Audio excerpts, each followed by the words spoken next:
परीक्षा के दृष्टि से भारत के महानिवादी ये छोटा सा चैप्टर है। इस चैप्टर से बार बार जो है एग्जाम में प्रश्न पूछे जाते हैं।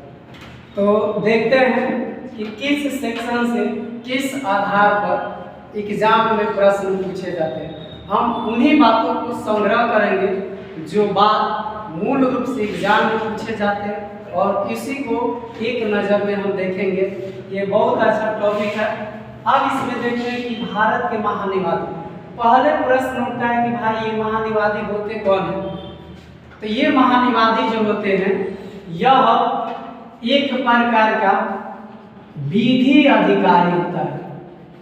कौन अधिकारी होता है? तो ये एक प्रकार का विधि अधिकारी होता है। जैसे मान लीजिए भारत एक लोकतंत्र देश है और यहाँ पर हम जानते हैं कि नेता बनने के लिए किसी भी प्रकार का अगर आप नेता बनते हैं तो उसके लिए पढ़ने लिखने की आवश्यकता नहीं। बस आपको बहुमत मिल गया, आप किसी भी क्षेत्र से हैं, भले आप पढ़े हैं चाहे नहीं पढ़े हैं, आपको ज्ञान है कि नहीं है, बस जनता आपको वोट दे दी, आपका बहुमत मिल गया, आप जो है नेता बन गए। लेकिन प्रश्न उठता है कि मान लीजिए आप प्रधानमंत्री बन गए, राष्ट्रपति बन गए, ठीक है, या आप मुख्यमंत्री बन गए, तो बनने के बाद से जो होता है अगर आप किसी कानून को बनाते हैं तो क्या आपको कानून के बारे में ज्ञान है? आंसर होगा कि नहीं। भाई ये तो पढ़ा लिखा नहीं था लेकिन प्रधानमंत्री बन गया, लेकिन अपने शासन कार्य में कोई कानून बनाना चाहता है, संसद के द्वारा कोई कानून पारित कराना चाहता है, सबसे पहले आवश्यकता पड़ती है किसको? विधि अधिकारी को। यानी यह विधि अधिकारी क्या करता है? तो इसका कार्य जो होता है यह जो है आपको सुप्रीम कोर्ट, हाई कोर्ट, ठीक है, राष्ट्रपति, अगर इन किसी व्यक्ति को भी कानून के बारे में सलाह पता करना है या कानून से संबंधित किसी भी सलाह की जानकारी लेना है तो वह जानकारी देने का कार्य करेगा विधि अधिकारी। इतना मेरी बात समझ में आई? यानी सुप्रीम कोर्ट, हाई कोर्ट, राष्ट्रपति, इसमें संसद भी हो जाएगा या संसद के द्वारा बनाया गया कोई संसद समिति भी हो जाएगा, तो ये सारे चीज जो होते हैं यानी किसी भी प्रकार के कानून का निर्माण करना चाहते हैं, कानून के बारे में जानकारी नहीं है, तो वह जानकारी प्राप्त करने के लिए यानी आएगा कौन? विधि आयोग। इतनी बात मेरी समझ में आएगी। अब प्रश्न उठता है कि विधि आयोग को संविधान के किस अनुच्छेद में इसका वर्णन किया गया? तो संविधान के अनुच्छेद कहेगा तो विधि अधिकारी यानी महानिवादी जो होता है इसका अनुच्छेद है 76। अनुच्छेद आर्टिकल 76 में जो है इसका वर्णन किया गया। अगर मान लीजिए एग्जाम में पूछेगा कि किस भाग में वर्णन किया गया तो भाग हो जाएगा ये 5। कौन भाग हो जाएगा? 5। तो प्रश्न यहाँ से 2 बन जाएंगे, एक बन जाएंगे जो है आर्टिकल अनुच्छेद कितना? 76 और भाग कितना हो जाएगा? 5। दूसरा प्रश्न, अगर तीसरा जो भी प्रश्न आगे पूछे कि भारत के प्रथम विधि अधिकारी किसको कहा जाता है तो वह विधि अधिकारी किसको कहा जाता है? तो महानिवादी को ही कहा जाता है। अब इससे जुड़े और प्रश्न आएंगे। अब इसमें आ सकता है नियुक्ति की बात आ सकती है। नियुक्ति भाई कौन करता है? तो नियुक्ति करने का काम करते हैं राष्ट्रपति। नियुक्ति कौन करेंगे? तो राष्ट्रपति करेंगे। अब अगर इसमें से फिर पूछेगा कि नियुक्ति तो हो गया, ये त्याग पत्र भी किसको देंगे? तो त्याग पत्र देने का काम भी किसको करते हैं? राष्ट्रपति को ही करते हैं। तो ये नियुक्ति राष्ट्रपति करेंगे, त्याग पत्र भी अगर ये देना चाहता है तो किसको देगा? राष्ट्रपति को देगा। एक और इससे जुड़े प्रश्न जो होता है अब पूछेगा कि मान लीजिए त्याग पत्र दे दिया राष्ट्रपति को, आगे जो होता है इसका समय यानी कार्यकाल कितना होता है? तो भाई इसको याद रखिएगा, इसका कार्यकाल जो होता है ये 5 वर्ष या 6 वर्ष नहीं होता, मतलब कोई अवधि नहीं होती है, कोई अवधि नहीं होती है। क्या होता है भाई? तो कोई अवधि नहीं, तो इसका मतलब हुआ कि राष्ट्रपति के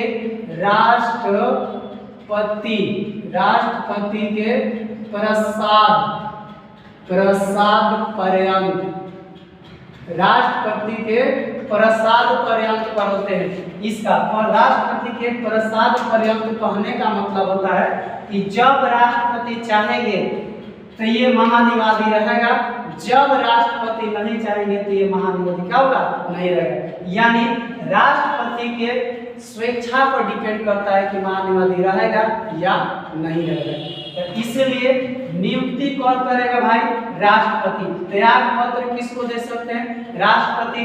कार्यकाल इनका कैसा होगा? तो कार्यकाल जो होगा इसकी कोई अवधि नहीं होती, 5 वर्ष, 6 वर्ष, 3 वर्ष, 2 वर्ष, अगर ऑप्शन देना इनमें से कोई नहीं है, उसी में एक ऑप्शन दिया रहेगा। एक ऑप्शन आपको मिलेगा राष्ट्रपति के प्रसाद पर्यंत। तो राष्ट्रपति के प्रसाद पर्यंत जब देगा, इसका मतलब हुआ कि वह जो है राष्ट्रपति जब तक चाहेंगे तभी तक ये रह सकते हैं, उसके बाद ये नहीं रह सकते। अब आगे योग्यता देख लेते हैं कि ये तो मान लीजिए हो गया। योग्यता इसकी क्या होना चाहिए? तो भाई ये विधि अधिकारी है, एक कानून को जानकार है, इसीलिए यह योग्यता अपना रखता है जैसे सुप्रीम कोर्ट के जज की योग्यता होती है। तो भाई सुप्रीम कोर्ट के जज की योग्यता क्या होती है? हाई कोर्ट में कम से कम कितने वर्षों तक कार्य किया हो? तो हाई कोर्ट में कम से कम 10 वर्ष तक यानी वकालत किया हो, या हाई कोर्ट में कम से कम 5 वर्ष क्या हो वह जज रहा। तो वैसा योग्यता होगा तो वह व्यक्ति भारत के महानिवादी बन सकता है। तो योग्यता पूछेगा तो डायरेक्ट आप उसमें देखा कि जितना सुप्रीम कोर्ट के जज की योग्यता होती है उतना ही योग्यता जो होती है इसका भी होता है। आगे देखते हैं, इसी से जुड़ा प्रश्न फिर पूछेगा वेतन कहाँ से दिया जाता है? तो वेतन इसको दिया जाता है संचित निधि से। वेतन कहाँ से दिया जाता है? तो संचित निधि। ये संचित निधि क्या है? तो ये 2 प्रकार के निधि होते हैं, एक संचित निधि और एक आस्मिक निधि। तो संचित निधि में जो होता है यानी जितने जो है पदाधिकारी, जितने बड़े बड़े यानी सही माननीय सॉलिसिटर जनरल, राष्ट्रपति, प्रधानमंत्री, सबको जो देने का कार्य होता है वेतन, वो कहाँ से दिया जाता है? संचित निधि से। संचित निधि से ही राष्ट्रपति संचित निधि जो से रुपया निकाला जो जाता है यानी जो धन का निकासी किया जाता है वह संसद की अनुमति पर किया जाता है। एक और तो कोई भी पूछे यानी प्रश्न पूछेगा कि महानिवादी का वेतन किस निधि से दिया जाता है? तो ये दिया जाता है किस निधि से? संचित निधि से। ठीक है। आगे अब इतने बातों को तो समझ लिए कि विधि अधिकारी, इसी को इसलिए प्रथम विधि अधिकारी कहा जाता है। इसका कार्य क्या होता है? तो सुप्रीम कोर्ट, हाई कोर्ट, संसद या राष्ट्रपति या संसद समिति किसी भी प्रकार के कानूनी सलाह को देने का कार्य करेगा महानिवादी। नियुक्ति कौन करता है? तो राष्ट्रपति करते हैं। त्याग पत्र किसको दे सकता है? राष्ट्रपति को। हटाने की प्रक्रिया कौन कर सकते हैं? राष्ट्रपति। ठीक है। अनुशंसा का आधार पर हटा सकते हैं। कार्यकाल क्या होता है? तो कार्यकाल का कोई अवधि नहीं होता है, पर ये किस आधार पर रहते हैं? तो राष्ट्रपति के प्रसाद पर्यंत के आधार पर रहते हैं। योग्यता इनका क्या होना चाहिए? तो योग्यता सुप्रीम कोर्ट के जितने जज का होता है उसी प्रकार से इनकी योग्यता भी होनी चाहिए, यानी सुप्रीम कोर्ट के जो जज है उसकी जितना योग्यता है उतना ही योग्यता होना चाहिए। वेतन इनको कहाँ से दिया जाएगा? तो वेतन दिया जाता है संचित निधि से। इस बात को आप गौर रखिएगा क्योंकि ये छोटी छोटी बात है, हर एक बार प्रश्न इसी से पूछेगा और इस बात को अगर हम ध्यान में रखेंगे तो कोई भी हमारा प्रश्न छूटने की संभावना नहीं बनती है। ठीक है।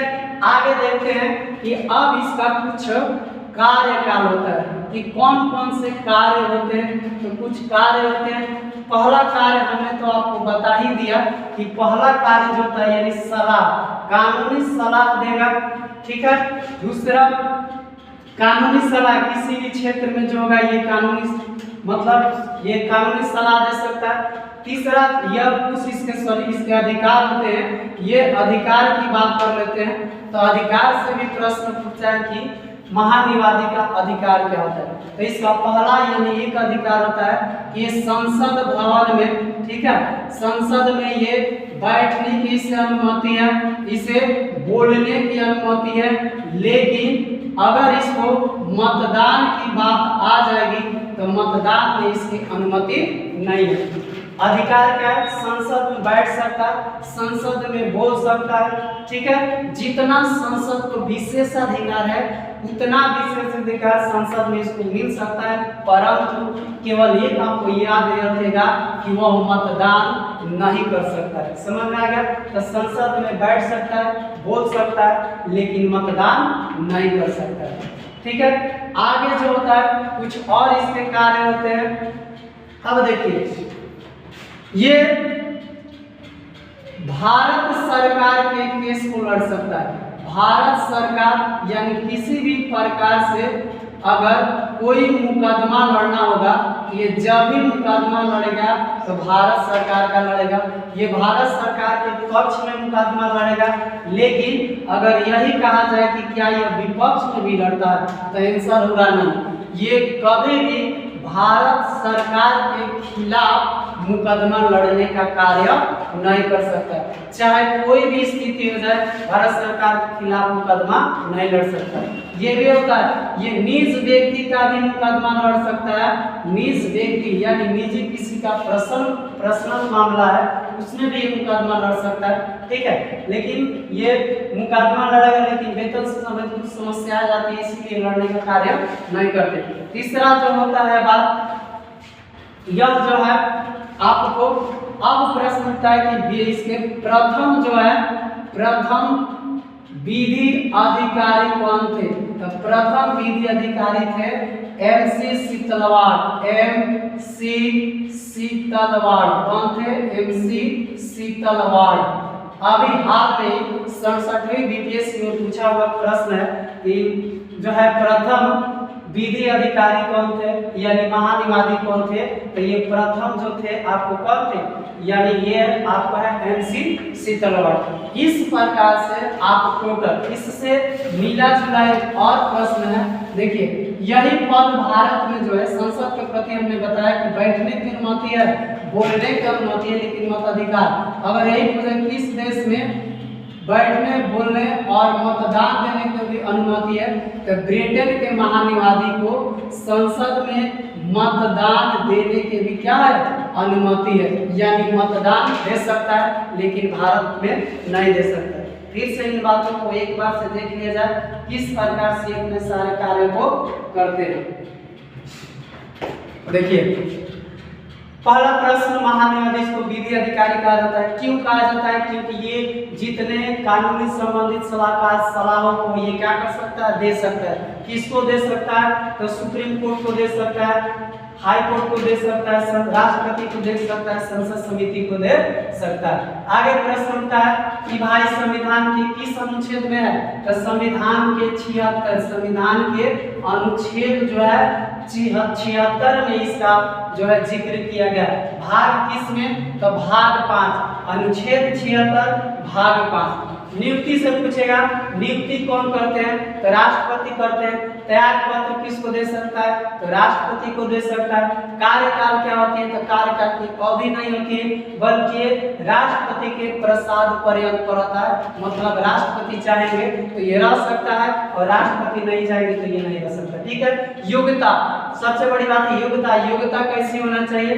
तो योग्यता जो सुप्रीम कोर्ट के न्यायाधीशों की होती है वही योग्यता इसके पास भी होना चाहिए, ठीक है। वेतन, वेतन कहाँ से दिया जाता है? तो वेतन जो दिया जाता है ये संचित निधि से दिया जाता है। वेतन कहाँ से दिया जाता है? तो संचित निधि से दिया जाता है। कुछ जो है इसके अधिकार होते हैं। तो अधिकार क्वेश्चन पूछेगा, निम्नलिखित में से कौन सा अधिकार यानी महानिवादी के पास नहीं होता? ऑप्शन ए संसद में बैठने का, ऑप्शन बी संसद में बोलने का, ऑप्शन सी दे देगा मतदान करने का। तो आंसर क्या होगा? मतदान करने का अधिकार नहीं होता।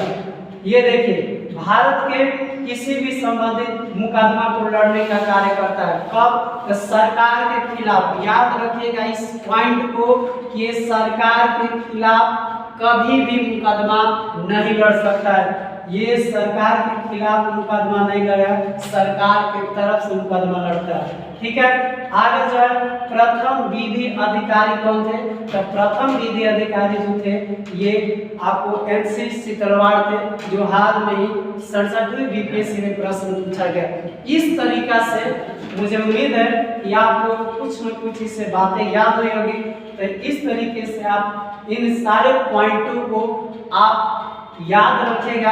याद रखने के क्रम में क्या होगा कि अगर आपका प्रश्न कहीं भी किसी एग्जाम में आता है तो आप इसको छोड़ नहीं सकते। ठीक है, एक और यहाँ पर याद रखिएगा कि किस देश में महानिवादी को जो है मतदान देने का अधिकार है? तो ब्रिटेन में जो है यहाँ पर महानिवादी को मतदान देने का अधिकार है। एक और इससे जोड़ प्रश्न जुड़ता है कि अपने कार्यों को कम करने के लिए किसको नियुक्ति कर लेते हैं? इनके नीचे का अधिकारी होता है जिसको सॉलिसिटर जनरल कहा जाता है। क्या कहा जाता है? सॉलिसिटर जनरल कहा जाता है। तो ये सॉलिसिटर जनरल ये होगा निचले स्तर का और ये वो क्या है? केंद्र सरकार। यानी इसके कार्यभार को कम करने के लिए किसको दे देगा? सॉलिसिटर जनरल को। तो इस प्रकार से आप ये सारी चीजों को याद रखिएगा तो आपका एक भी प्रश्न किसी भी एग्जाम में नहीं छूट सकते हैं। ठीक है।